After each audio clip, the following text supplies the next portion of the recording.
Do you have an expensive laptop? Do you have a PS5 connected to your monitor?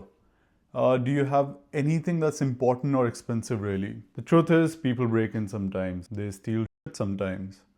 But you can be prepared to give it back to them. Or you don't need to be paranoid. Maybe you just want to know what's going on in your baby's room. Or you want to be able to keep an eye on your pet while you're away from home, like my friend does. In any case, an indoor security camera is one of the best tech things you can get for your house.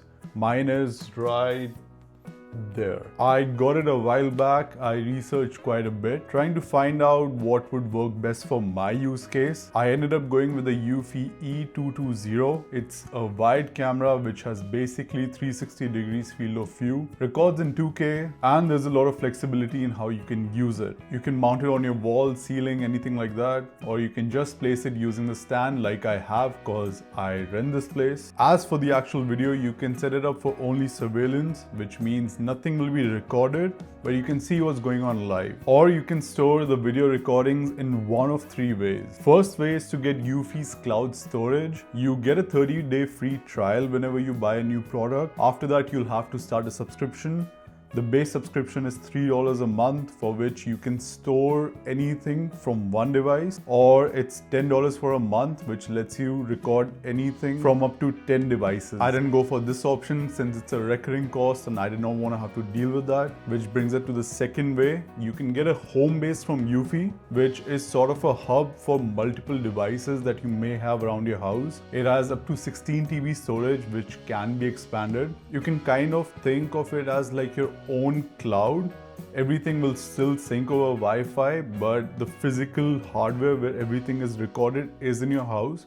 It can be in some corner if you want, doesn't have to be attached to anything really. It costs about $150, which is why I did not want to go for this. It's kind of an overkill for just one camera, but if I had multiple, that could be a good option. Which brings us to the third option, the one I went with. You can get a micro SD card. You can put it inside the camera. Everything is then locally stored. The option to locally store footage is why I went with this camera and not some other in a similar price range.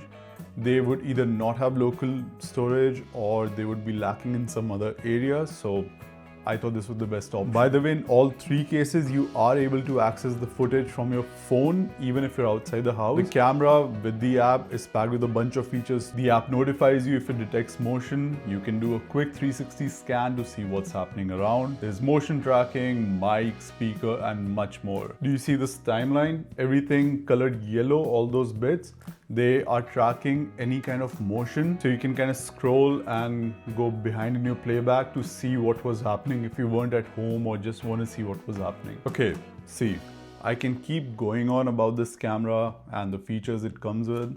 The fact of the matter is, get whatever you can afford, whatever, meets all of your requirements. The only thing that I would recommend is get a 2K camera, one that can record 2K. That seems to be the sweet spot. 4K is overkill. Anything below that is not that clear or the clarity is lacking. It's just something is better than nothing. So go for whatever you can truly afford. My friend said this one thing about dash cams, which I think is also applicable to these. This thing is useless until you need it.